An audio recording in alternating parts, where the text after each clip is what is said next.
Hey everyone and welcome back to another video. In this video, I'm going to show you how to connect your Capital One bank to the Robinhood app. Now this video is going to be particularly useful for individuals.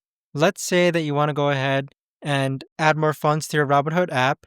How do you actually go ahead and connect your Capital One bank? Now this video is going to be short, sweet, and simple, guys. There's not going to be a lot of steps involved.